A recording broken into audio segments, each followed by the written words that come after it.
Hello dear students, एक बार फिर से हार्दिक स्वागत है आपका हमारे यूट्यूब चैनल पर। उम्मीद है आप सब ठीक होंगे, स्वस्थ होंगे। दोस्तों, आज की वीडियो आपके लिए बहुत ही ज़्यादा इंपॉर्टेंट होने वाली है, क्योंकि आज की वीडियो में दोस्तों मैं आपके लिए इंग्लिश के 30 मोस्ट इंपॉर्टेंट क्वेश्चन लेकर आया हूं, जिसमें दोस्तों 5 क्वेश्चन एक्टिव पैसिव वॉइस से होंगे, 5 डायरेक्ट इनडायरेक्ट स्पीच से, 5 one word substitution, 5 synonym, 5 antonym और 5 नंबर का दोस्तों एक पैसेज लेकर आया हूं। और आपको पता है दोस्तों, ये सभी टॉपिक्स आपके एग्जाम में आने वाले हैं और सभी बहुत ही इंपॉर्टेंट टॉपिक्स हैं। तो दोस्तों, इसमें दोस्तों कुल टोटल 30 क्वेश्चन हैं। तो आपको एक पेज पे 1 से 30 तक गिनती लिख लेनी है और मेरे आंसर देने से पहले अपना आंसर देना है, और फिर लास्ट में आपको बताना है दोस्तों आपके 30 में से कितने क्वेश्चन सही हैं। तो चलिए दोस्तों, वीडियो को स्टार्ट करते हैं। और ये रहा दोस्तों क्वेश्चन नंबर फर्स्ट आपके सामने। दोस्तों, यहाँ पे क्या लिखा है? Choose the correct active and passive voice of the given sentences from the following. यानी दोस्तों, यहाँ पे आपको 5 सेंटेंस दिए होंगे, अगर उसमें एक्टिव है तो पैसिव बनाना है, पैसिव है तो एक्टिव बनाना है। तो सबसे पहले क्वेश्चन में दोस्तों यहाँ पे हम पढ़ते हैं क्या लिखा है। We must face the new situations with a creative mind. We must face the new situations with a creative mind. तो दोस्तों ये एक्टिव वॉइस में है, आपको पैसिव वॉइस में इसको बदलना है। तो दोस्तों यहाँ पे ध्यान से देखो, we must face the new situations with a creative mind. तो जब भी दोस्तों क्या होता है, मस्ट फेस, मस्ट क्या है, एक मोडाल है। तो मस्ट के बाद दोस्तों, मोडाल के बाद हमेशा क्या लगता है, बी लगता है। तो मस्ट बी फेस्ड हो जाएगा, मस्ट बी फेस्ड। इसमें नहीं है, इसमें नहीं है, तो ऑप्शन सी में दोस्तों मस्ट बी फेस्ड है, ऑप्शन डी में भी नहीं है। तो सिर्फ ऑप्शन सी है दोस्तों, इसी में आपका क्या है, मस्ट बी फेस्ड। यानी, और आपको पता है न्यू सिचुएशंस क्या है दोस्तों, सब्जेक्ट बनेगा। तो new situations must be faced by लग गया, और वी का दोस्तों ऑब्जेक्टिव केस होता है अस। तो new situations must be faced by us और विद ए क्रिएटिव माइंड ऐसे ही आ जाएगा। तो ऑप्शन सी दोस्तों आपका बिल्कुल सही उत्तर हो जाएगा। देखते हैं नेक्स्ट क्वेश्चन। तो नेक्स्ट क्वेश्चन क्या है दोस्तों, a week is made of 7 days. A week is, अब यहाँ पे ध्यान से देखो, इज के साथ मेड यानी वर्ब की थर्ड फॉर्म आ गई। इज के साथ दोस्तों वर्ब की थर्ड फॉर्म पैसिव वॉइस में आती है। तो ये हमारा दोस्तों पैसिव वॉइस का सेंटेंस है, और हमें दोस्तों क्या बनाना है, एक्टिव वॉइस बनाना है। क्या बनाना है दोस्तों, एक्टिव वॉइस। तो इसका एक्टिव वॉइस क्या बनेगा दोस्तों, अब ध्यान से देखो दोस्तों, 7 डेज आगे आएगा और ए वीक पीछे आएगा। तो 7 डेज, और मेड की फर्स्ट फॉर्म होती है मेक। तो 7 days make a week, 7 days make a week. तो 7 days make a week, option D में दोस्तों ऐसा लिखा हुआ है। तो ऑप्शन डी आपका यहाँ पे राइट आंसर हो जाएगा। अब देखते हैं दोस्तों क्वेश्चन नंबर 3, और ये रहा क्वेश्चन नंबर 3 आपके सामने। ये दोस्तों क्या इंटेरोगेटिव सेंटेंस है। Can Anil loose his book. Can Anil loose his book. दोस्तों, इस टाइप के क्वेश्चन में आपको क्या करना होता है, सबसे पहले आपको इसको, अगर आपको मैंने तरीका बताया था, आप इसे क्या है दोस्तों इंटेरोगेटिव से सिंपल बना सकते हैं। Anil can lose his book. तो Anil can lose his book का अगर आप पैसिव बनाओगे क्या बनेगा दोस्तों, his book, his book can be lost, his book can be lost by Anil. तो his book can be lost by Anil आ जाएगा। अब आपको क्या करना है, दोबारा से इसको इंटेरोगेटिव बना देना, कैन को आगे ले आना है, यानी कि can his book be lost by Anil. Can, और आप ऐसे भी इसको याद रख सकते हो, कैन के साथ बी लगेगा। तो यहाँ भी कैन के साथ बी है, यहाँ भी है, लेकिन यहाँ पे कुड आ गया। कुड तो दोस्तों क्या है, उसमें होता है जो इंडायरेक्ट और डायरेक्ट होते हैं, इसमें नहीं होता। तो कैन का कैन ही रहेगा और क्वेश्चन मार्क ही रहेगा। तो can his book be lost by Anil आ जाएगा। हिज बुक कैन बी, ये तो दोस्तों क्वेश्चन वाला नहीं है। क्वेश्चन वाला तभी होता है जब हेल्पिंग वर्ब आगे आती है। तो can his book be lost by Anil, ये आपका राइट आंसर हो जाएगा। अब देखते हैं दोस्तों क्वेश्चन नंबर 4, और ये रहा दोस्तों क्वेश्चन नंबर 4 आपके सामने। Don't subject the animals to cruelty. Don't subject the animals to cruelty. दोस्तों ये क्या है, हमारा एक इंपरेटिव टाइप का सेंटेंस है कि जो एनिमल्स हैं उनके साथ दोस्तों कुछ निर्दयता वाला स्वभाव नहीं करना चाहिए। तो यहाँ पे दोस्तों क्या है, जो हमारे दोस्तों इंपरेटिव सेंटेंस होते हैं इस प्रकार के, उसमें दोस्तों हम क्या करते हैं, तो सलाह दी जाती है तो शुड वगैरह का यूज़ करते हैं, या एडवाइज या लेट, मतलब कुछ अलग ही यूज़ करते हैं। तो यहाँ पे दोस्तों don't subject the animals to cruelty का क्या बनेगा, the animals are not to be subjected, ये भी नहीं बनेगा, शेल नहीं बनेगा, विल नॉट बी सब्जेक्टेड। इस टाइप के में दोस्तों क्या सही रहता है, animal should not be subjected to cruelty. Animal should not be subjected to cruelty, ये दोस्तों क्या है, इसका पैसिव वॉइस बनेगा। ऑप्शन डी आपका यहाँ पे बिल्कुल सही उत्तर हो जाएगा। अब देखते हैं दोस्तों क्वेश्चन नंबर 5। क्वेश्चन नंबर 5 दोस्तों, the teacher has taught this lesson. The teacher has taught this lesson. तो यहाँ पे दोस्तों अगर आप ध्यान से देखो, हैज़ के साथ टोट आया है, यानी दोस्तों ये हमारा प्रेजेंट परफेक्ट टेंस है। तो प्रेजेंट परफेक्ट टेंस में दोस्तों क्या है, हैज़ के साथ जब इसका पैसिव बनाते हैं तो बीन लगता है। तो हैज़ बीन, यहाँ भी है, यहाँ भी है, यहाँ भी है। तो इसका मतलब दोस्तों ऑप्शन ए तो आपका यहाँ पे राइट आंसर नहीं होगा। अब हैज़ बीन तो आ गया, दिस लेसन दोस्तों आगे आएगा द टीचर पीछे, तो क्या बनेगा this lesson has been. This lesson has been इसमें है, लेकिन बी वाले सी वाले में नहीं है, तो सी वाला भी नहीं होगा। अब आपके पास दो ही ऑप्शन बचे हैं, बी और डी। तो this lesson has been taught by the teacher, ये फिर this lesson has been taught, this lesson has been taught by the teacher. ये दोस्तों दोनों क्या है, यहाँ पे शायद कुछ ना कुछ मिस टाइपिंग हो गई है। यहाँ पे एक में हैड आएगा, कहीं पे एक में कहीं पे हैड आएगा, शायद यहाँ पे हैड था। This lesson had been taught by the teacher और this lesson has been taught by the lesson, तो टोट बाय द टीचर आएगा, ना कि हैड बीन आएगा। Has been taught by the teacher आएगा, तो यहाँ पे मिस्टेक हो गई है, या तो ये वाला गलत होगा, ये वाला। एक ही आंसर दोस्तों दो बार नहीं आएगा, तो एक में हैड था शायद, तो ऑप्शन भी आपका यहाँ पे राइट आंसर हो जाएगा, this lesson has been taught by the teacher. अब दोस्तों अब देखते हैं क्वेश्चन नंबर 6 से लेकर 10 तक। इसमें आपको क्या करना है, select the alternative which best expresses the following sentence in indirect speech. Indirect speech बनानी है दोस्तों, डायरेक्ट है तो इनडायरेक्ट बनानी है, वैसे तो सभी डायरेक्ट वाले ही हैं। अब देखो यहाँ पे क्वेश्चन नंबर 6 क्या है, I asked Sheela why are you looking so pale today. मैंने शीला से पूछा व्हाई आर यू लुकिंग। अब why are you looking, I asked Sheela why are you looking, ये यू है दोस्तों, शीला के लिए यूज हुआ है, तो शीला लड़की है। तो जब इसको दोस्तों यहाँ पे इंडायरेक्ट बनाएंगे, तो या तो शीला का नाम लिखेंगे, या शीला का नाम दोबारा लिखने की जरूरत नहीं है, हम शी लिखेंगे। तो यहाँ पे देखो आई सेड टू नहीं होगा, पहली बात तो आई आस्क्ड शीला होगा, तो आई आस्क्ड शीला दोस्तों एक ही में दिया है, ऑप्शन सी में, तो वैसे तो डायरेक्ट यही आपका आंसर हो जाएगा, लेकिन फिर भी आगे चेक करेंगे। तो आई आस्क्ड शीला, अब क्वेश्चन वाला जब होता है तो अगर दोस्तों हाँ या ना वाला है, फिर तो इफ या वेदर लग जाता है, लेकिन ये तो डब्ल्यू एच फैमिली वाला है, तो डब्ल्यू एच फैमिली ही लगेगी। आई आस्क्ड शीला वाई, अब वाई के बाद दोस्तों, वाई के बाद दोस्तों क्या है, जो सेंटेंस होता है उसको हम क्या लिखते हैं, क्वेश्चन मार्क, तो हमने मतलब क्वेश्चन वर्ड तो हमने लगा दिया डब्ल्यू एच फैमिली। अब जो आगे का वर्ड है उसको हम दोस्तों सिंपल की तरह लिखते हैं। अब यहाँ पे आर था, क्या था, आर था, यानी प्रेजेंट में था, तो क्या बनेगा, वाज बनेगा। शी वाज वर्ब बनेगा, लेकिन शी के साथ वाज लगता है, वर नहीं लगता, तो she was looking so pale that day, she was looking so pale that day, तो सीधा यहाँ पे बना हुआ है। अगर हम यहाँ पे देखें दोस्तों, आई एस Sheela why she was looking so pale today, अब यहाँ पे टुडे आ गया, लेकिन आपको पता है दोस्तों टुडे का क्या बन जाता है, दैट डे बन जाता है, तो यहाँ पे तो टुडे है, डी वाला नहीं होगा, यहाँ पे भी टुडे है, बी वाला भी नहीं होगा। अब यहाँ पे दैट डे तो है, लेकिन आई सेड टू है, यहाँ पे क्या आ गया, आई सेड टू शीला, और साथ ही दोस्तों यहाँ पे वाज शी आ गया, शी वाज नहीं आया, तो आई एस Sheela why she was looking so pale that day, option C दोस्तों आपका यहाँ पे राइट आंसर हो जाएगा। अब देखते हैं question number 7, Socrates said virtue is its reward. Socrates दोस्तों इसको हिंदी में सुकरात बोलते हैं, ये एक प्रसिद्ध दार्शनिक थे, इन्होंने कहा था कि virtue is its own reward. जो इन्होंने ये बात कही है दोस्तों, ये हमारी क्या है, जब भी कोई दोस्तों किसी का कथन हम उठाते हैं, किसी भी दार्शनिक हो या कोई भी कवि वगैरह, जो दोस्तों क्या है जिसको हम क्या बोलते हैं कि ये सत्य है, तो ऐसे में दोस्तों जो ये कथन होते हैं, ये दोस्तों क्या है, चेंज नहीं होते, इनका टेंस है जो चेंज नहीं होता, एज इट इज आ जाते हैं। तो virtue is its own reward, virtue is its own reward, ये इसी में दोस्तों एज इट इज आया है। तो Socrates said that virtue is its own reward, option B आपका राइट आंसर हो जाएगा। यूनिवर्सल ट्रूथ वाली जो चीजें हैं दोस्तों वो एज इट इज आ जाती हैं, उनका टेंस चेंज नहीं होता, चाहे फिर यहाँ पे पास्ट हो प्रेजेंट कुछ भी हो, तो वो चेंज नहीं होता। तो सोक्रेट्स सेड दैट आ जाएगा, और फिर सिंपली यही आ जाएगा virtue is its own reward, option B आपका राइट आंसर हो जाएगा। अब देखते हैं question number 8, he said can you sing and I said no. अब यहाँ पे दोस्तों क्या है, दो बार इनडायरेक्ट आया है, पहले तो ही सेड कैन यू सिंग, फिर दूसरा आई सेड नो। अब ही सेड कैन यू सिंग इतना देखते हैं, तो ही सेड कैन यू सिंग, अब यहाँ पे कैन यू सिंग है कि क्या आप गा सकते हो, तो क्वेश्चन मार्क है, तो सीधी बात है ही आस्क्ड आएगा, he asked can you Singh, he asked आएगा। अब किससे पूछा, मुझसे पूछा, तो मैं क्या लिखूंगा दोस्तों, ही asked me, he asked me if, अब यहाँ पे कैन है, क्वेश्चन मार्क है, हाँ या ना वाला, या तो इफ आएगा या वेदर आएगा, या तो इफ आएगा या वेदर आएगा।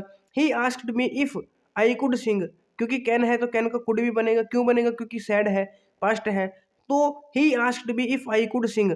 अब यहाँ पे तो दैट है, पहले वाला तो नहीं होगा, he asked me if I could sing ये हो सकता है, I denied when he if I could sing, he asked me if I could sing ये हो सकता है, he asked me if I could sing ये भी हो सकता है। अब आगे देखो दोस्तों, लेकिन अभी यहाँ पे चेक करेंगे, एंड आई सेड नो, अब मैंने उसको क्या कहा, नो, यानी मैंने उसको दोस्तों क्या उत्तर दिया, रिप्लाई किया। एंड आई सेड, या तो क्या आएगा, देखो आई सेड नो, यानी कि आई replied that I could not, उसने कहा कि क्या आप गा सकते हो, मैंने कहा नहीं मैं गा नहीं सकता, तो क्या लिखूंगा मैं, I replied that I could not, तो I replied that I could not कहूंगा। अब यहाँ पे तो आई डिनाइड है, तो ये तो अलग ही हो गया, ये तो होगा नहीं, सी वाला तो कट गया। I he asked me if I could sing and I said no, I said no नहीं लिखेंगे दोस्तों, यहाँ पे ये रिप्लाई किया गया तो रिप्लाइड लिखेंगे, क्या लिखेंगे, रिप्लाइड लिखेंगे। तो ही आस्क्ड मी, अब यहाँ पे दोस्तों आई सेड नहीं लिखेंगे, रिप्लाई किया है तो रिप्लाइड आएगा, and I replied that I could not, he asked me if I could sing and I replied that I could not. Option भी दोस्तों आपका यहाँ पे राइट आंसर हो जाएगा। उसके बाद क्वेश्चन नंबर 9, क्वेश्चन नंबर 9 देखो दोस्तों आपके सामने, सुरभि सेड टू अनु, सुरभि ने अनु से कहा my mother's is not well so I won't be able to come for the dance part practice today. अब यहाँ पे दोस्तों सैड है तो टूडे आ गया, तो सबसे पहले तो दैट डे देख लो, यहाँ पे दैट डे है ये हो सकता है, नेक्स्ट डे है तो बिल्कुल भी नहीं होगा, दैट डे है हो सकता है, टूडे है तो ये भी नहीं होगा। तो आपके पास दोस्तों कौन कौन से ऑप्शन ऑप्शन बचे जो हो सकते हैं, वो बचा एक तो ए और सी, ए और सी में से कोई एक हो सकता है, क्योंकि हमने टूडे देख लिया तो इससे पता चलेगा दैट डे। अब उसके बाद देखो सुरभि सेड टू अनु, तो यहाँ पे सुरभि टोल्ड अनु है, यहाँ पे सुरभि टोल्ड, यहाँ पे सुरभि सेज टू अनु, ये तो दोस्तों सेज वाला तो बिल्कुल भी नहीं होगा, ये तो बहुत ईजी निकला। सेज कहाँ से आएगा, जब यहाँ पे सैड है तो सेज कहाँ पे आ सकता है, सेज कैसे आ सकता है, तो ऑप्शन सी भी कट हो गया, ऑप्शन ए की बचा दोस्तों, ऑप्शन ए की बचा है, सुरभि टोल्ड अनु, टोल्ड के बाद टू भी नहीं आता, जैसे यहाँ पे टू लिखा, तो सुरभि टोल्ड अनु दैट। अब मई, मई किसके लिए यूज हुआ, सुरभि के लिए, यानी कि हर, सुरभि की लड़की है तो हर लिखेंगे, तो हर मदर इज था तो वाज हो जाएगा, was not well so she, अब यहाँ पे वोंट बी एबल का बनेगा would not be able, would not be able to go for dance practice today का बनेगा दैट डे। तो ऑप्शन है दोस्तों बिल्कुल सही, यहाँ पे सभी रूल फॉलो हुए हैं, ऑप्शन है आपका राइट आंसर हो जाएगा। आपको दोस्तों ऐसे ही चेक करना है, जो जो नहीं है पहले उसको एलिमिनेट कर देना है, और जो होगा वो आपको अपने आप मिल जाएगा।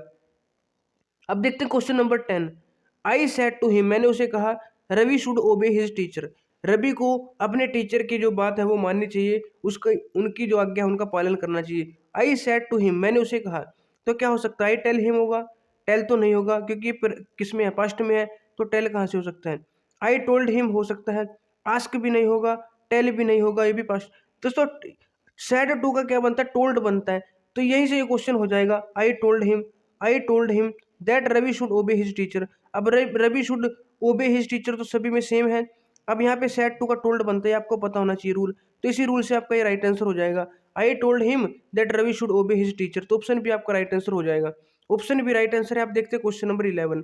अब दोस्तों ये हमारे वन वर्ड सब्स्टिट्यूशन है, वन वर्ड सब्स्टिट्यूशन, तो आपको बताना है कि one who can not be defeated, वो जिसे हराया नहीं जा सकता उसे वन वर्ड में क्या कहेंगे, इनविंसिबल कहेंगे, अनडिफीटेड कहेंगे, पेशेंट कहेंगे, डिटर्मिनेंट। दोस्तों one who can not be defeated को हम क्या कहते हैं, इनविंसिबल कहते हैं, क्या कहते हैं, इनविंसिबल, ये मैंने पहले भी आपको करवाया था, तो इनविंसिबल इसका राइट आंसर हो जाएगा।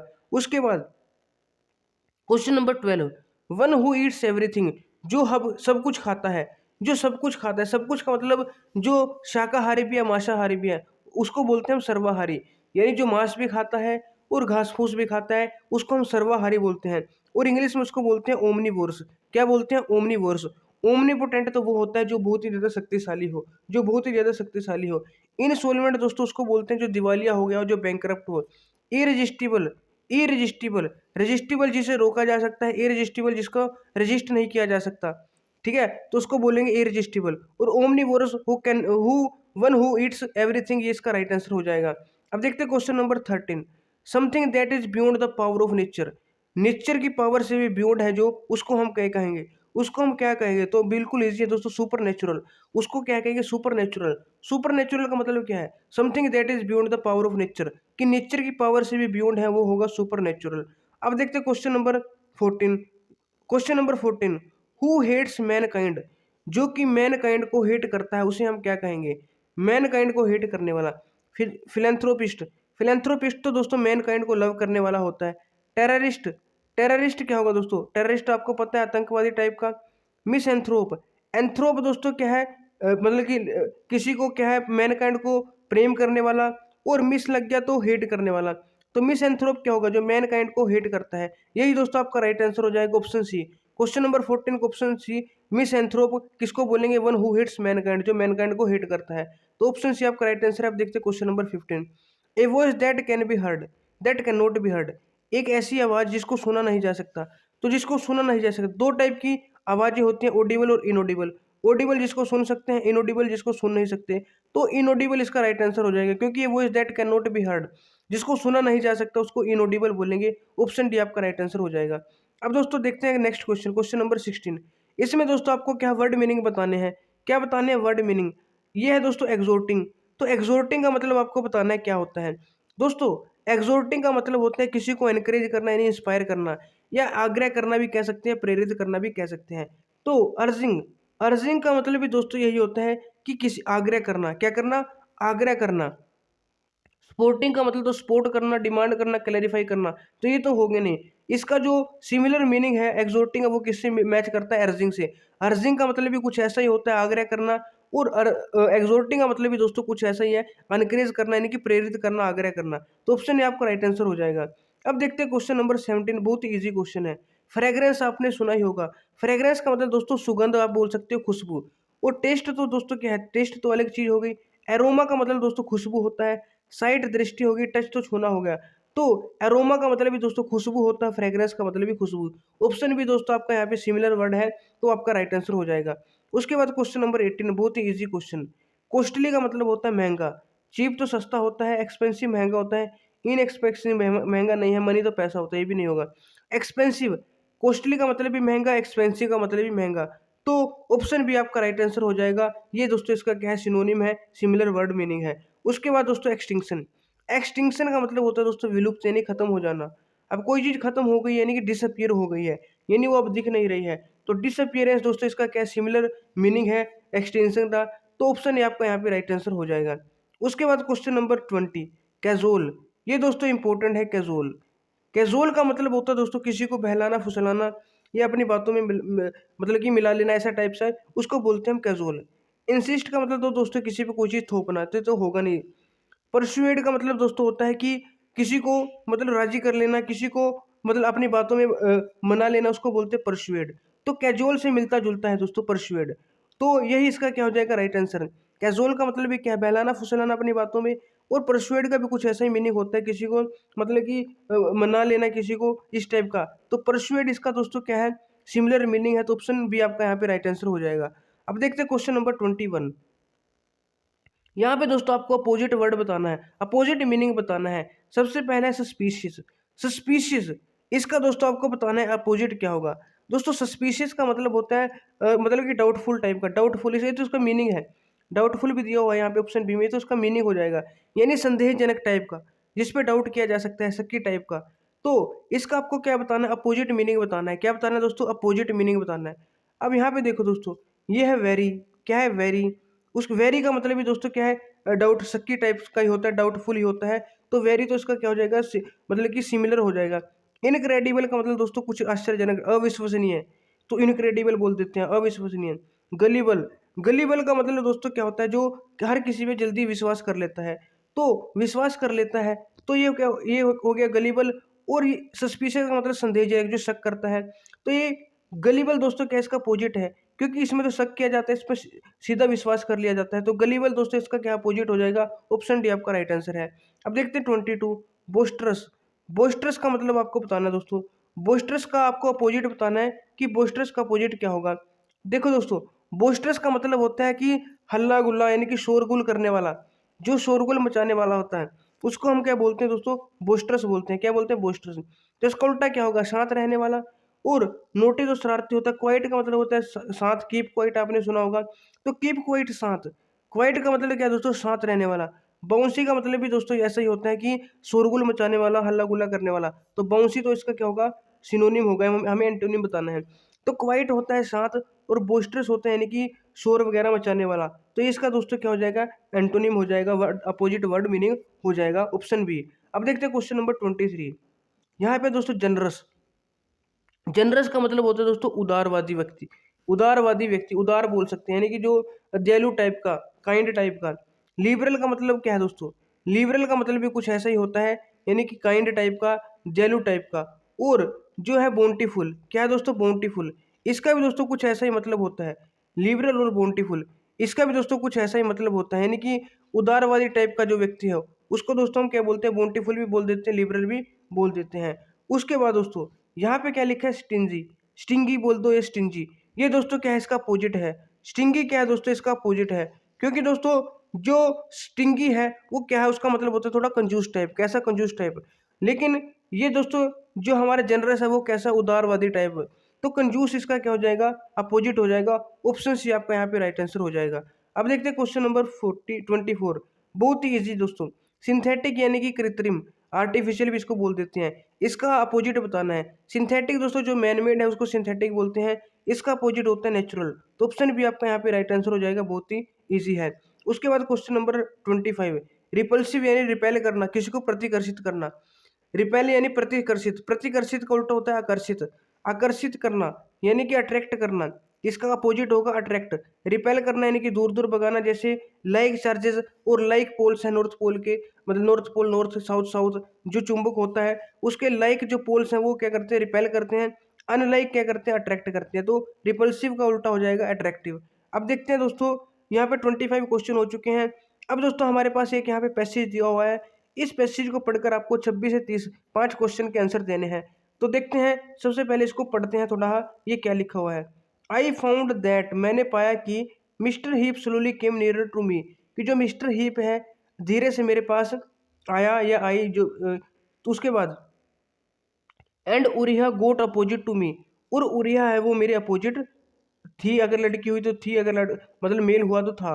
And they gave me all the best food on the table, और उन्होंने मुझे मतलब कि टेबल पे जो भी अच्छा, एक बहुत ही अच्छा खाना दिया।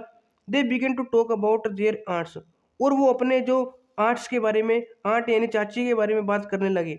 And I told them about my art, और मैंने उनको अपने आर्ट के बारे में, चाची के बारे में बता दिया। They talked about fathers and mothers, फिर वो मतलब कि माता पिता के बारे में बात करने लगे। एंड देन आई स्टॉप्ड, लेकिन तब मैं रुक गया। Because my aunt had advise me to be silent on that subject, क्योंकि मेरी आंट है जो चाची, उसने मुझे सलाह दी थी कि इस टॉपिक पे चुप रहना है, बोलना नहीं है।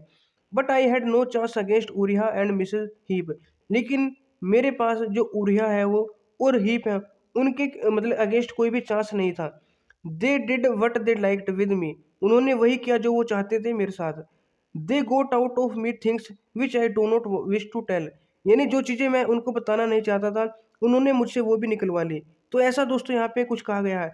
और यहाँ पे दोस्तों आई आया है, आई तभी आता है जब जो लिखने वाला है वो आई होता है, यानी कि अगर जिसने ये लिखा होगा वो आई होगा, यानी नरेटर उसको बोल सकते हैं, फिर ऑथर वगैरह बोल सकते हैं।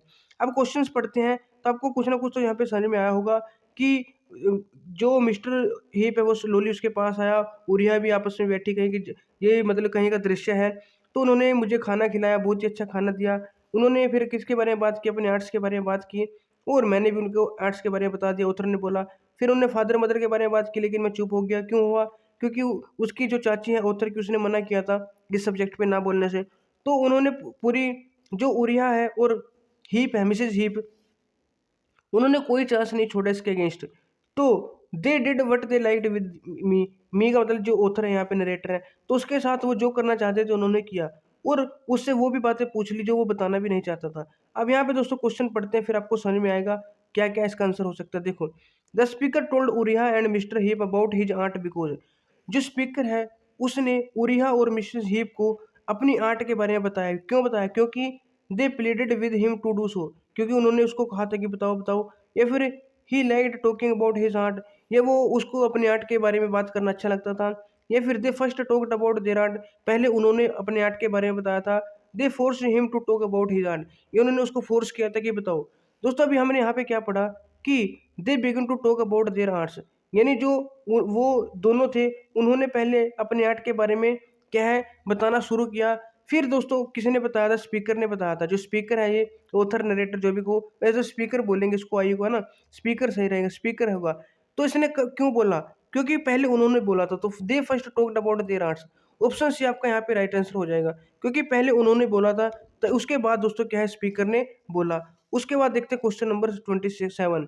तो आपको पैसेज भी एक बार अच्छे से पढ़ना होता है, तभी आप क्या इसके आंसर सही दे पाओगे। यहाँ पे देखो, द स्पीकर, कुछ क्वेश्चन, कुछ दोस्तों ऐसे होते हैं पैसेज जो ऐसे आपको मिल जाते हैं, मतलब डायरेक्ट आंसर मिल जाते हैं, लेकिन फिर भी अगर आपको, अगर हिंदी जो इंग्लिश है वो पढ़नी आती है तो थोड़ा पढ़ने की कोशिश किया करो। वैसे तो आप डायरेक्ट भी बिना इंग्लिश अगर आपको नहीं आती तब भी दोस्तों आप यहाँ पे इसको जो पैसेज है वो इसको अच्छे से कर सकते हो और फुल मार्क्स इसमें ले सकते हो।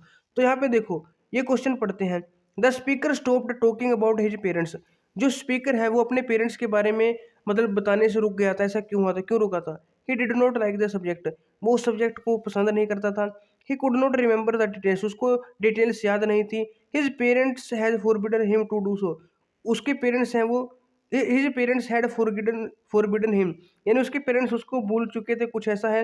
His aunt has told him not to discuss his parents. या उसकी जो आंट है उसने कहा था कि अपने पेरेंट्स के बारे में डिस्कस नहीं करना है। तो दोस्तों हमें यहाँ पे अभी पढ़ा था कि वो रुक गया, क्यों? क्योंकि वो उसकी आंट ने उसको एडवाइस दी थी कि इस टॉपिक पे साइलेंट रहना है। तो his aunt has told him to not to discuss his parents. तो उसने क्या कहा था, उसकी आंट ने इस मतलब अपने पेरेंट्स के बारे में डिस्कस करने को, मतलब कि डिस्कस ना करने को कहा था। तो ऑप्शन डी दोस्तों आपका यहाँ पे राइट आंसर हो जाएगा, यहाँ पे सही लगता है। अब देखते हैं दोस्तों क्वेश्चन नंबर 28। क्वेश्चन नंबर 28 दोस्तों ये रहा आपके सामने। Uriah and Mrs Heep gave the speaker good food because. जो उरिहा है उन्होंने मतलब कि इसको स्पीकर को बहुत ही अच्छा खाना दिया। क्यों दिया?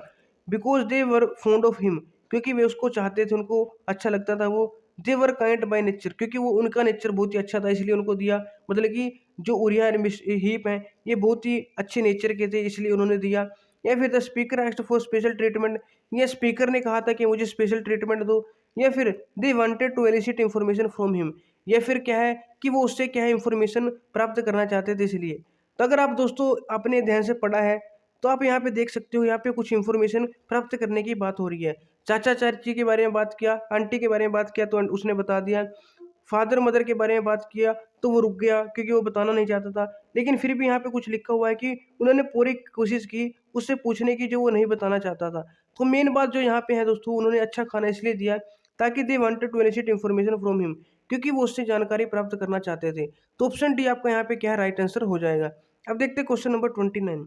क्वेश्चन नंबर 29 क्या है? When the speaker found that mister heap was Frank with him. जब स्पीकर को लगा कि जो हीप है वो उनके साथ क्या बहुत ही फ्रैंक हो गए हैं तो उन्होंने क्या किया? He admired their frankness. उनकी फ्रैंकनेस को एडमायर किया। Became suspicious of their motives. जो उनका मोटिव था, उनका जो मेन मकसद था वो क्या है, उससे मतलब सस्पिशियस हो गया। उसके बाद told them all they wanted to know. उनको सब कुछ बता दिया जो वे जानना चाहते थे। Did not know what to do. या फिर उसको कुछ समझ में नहीं आया कि क्या करना चाहिए। उसको कुछ समझ में नहीं आया कि क्या करना चाहिए। देखो दोस्तों, when the speaker found that the हिप्स were Frank with him. जब स्पीकर को क्या लगा कि जो हिप्स है उसके साथ फ्रैंक होगी, बिल्कुल फ्रैंक होगी, यानी कि फ्रेंडली उसके साथ बात करने लगी, तो वो क्या हो गया, वो भी क्या हो गया, सब कुछ उनको बताता चला गया। यानी यहाँ पे लिखा हुआ है कि उन्होंने बिल्कुल कोई भी चांस नहीं छोड़ा उनसे कुछ पूछने का। उन्होंने जो भी उससे पूछना चाहा स्पीकर से, जो भी वो चाहते थे उससे वो निकलवा लिया फ्रैंक होके। तो told them all they wanted to know. तो जैसे ही वो उनके साथ फ्रैंक हुए उसको पता नहीं चला और जो जो वो पूछते गए वो बताता गया। तो told them all they wanted to know, तो जो भी वो पूछना चाहते थे वो सब उसने बता दिया स्पीकर ने। तो ऑप्शन सी आपका यहाँ पे राइट आंसर हो जाएगा। अब देखते हैं क्वेश्चन नंबर 30। क्वेश्चन नंबर 30 क्या है दोस्तों? The heaps did what they liked with the speaker because. Heaps है जो उसने did what they liked with the speaker. उन्होंने स्पीकर के साथ वो किया जो वो चाहते थे। क्यों? बिकॉज ही वॉज फूल, क्योंकि वह मूर्ख था। He was over by there kindness, क्योंकि वो उनकी जो दयालुता है उससे ओवरवेलम्ड हो गया था। ही फॉरगॉट हिज ऑट्स एडवाइस, या फिर वो अपनी आर्ट्स की जो एडवाइस है, सलाह है, वो भूल गया था। He was eager to tell them everything, ये वह उनको सब कुछ बताने के लिए ईगर था। तो इसको आपको बताना है इसका राइट आंसर क्या होगा। देखो दोस्तों, वो क्या था, अब वो उसके साथ फ्रैंक हो रहे थे। क्या हो रहे थे? फ्रैंक। तो उनकी जो फ्रैंकनेस को देख के, उनकी जो दयालुता को देख के, काइंडनेस को देख के वो क्या हो गया? ओवरवेल हो गया, यानी पिघल गया। क्या हो गया? पिघल गया। और उसने सब कुछ बता दिया, जो भी वो जानना चाहते थे उन्होंने उससे पूछ लिया, क्योंकि वो क्या था, उनकी दयालुता से वो पिघल गया था। तो he was overwhelmed bye there kindness. तो ऑप्शन भी आपका यहाँ पे राइट आंसर हो जाएगा। तो दोस्तों ये हमारे 30 क्वेश्चन थे। उम्मीद है आपको 30 के 30 क्वेश्चन समझ में आए होंगे। तो आपको कमेंट करके बताना है कि 30 में से आपके कितने क्वेश्चन सही हैं। और कौन सा जो पार्ट है आपको सही लगा बिल्कुल, यानी वॉइस वाला, स्पीच वाला, वन वर्ड या सिनोनिम या एंटोनिम या पैसेज वाला, तो कौन सा पार्ट आपको बिल्कुल सही लगा। तो कमेंट करके जरूर बताना दोस्तों कि 30 में से आपके कितने मार्क्स बिल्कुल सही हैं। तो दोस्तों मिलते हैं आपको एक और नई वीडियो में। अगर आपको वीडियो पसंद आई तो लाइक शेयर जरूर कीजिएगा, और अगर आप हमारे चैनल पर नए हो या अभी तक आपने चैनल को सब्सक्राइब नहीं किया है तो चैनल को सब्सक्राइब करके बेल आइकन जरूर प्रेस कर लेना, ताकि हमारी नेक्स्ट वीडियो की नोटिफिकेशन भी आपके पास समय से पहुंच जाए। तो मिलते हैं नई वीडियो में, तब तक के लिए जुड़े रहिएगा। जय हिंद, जय भारत, जय नवोदय।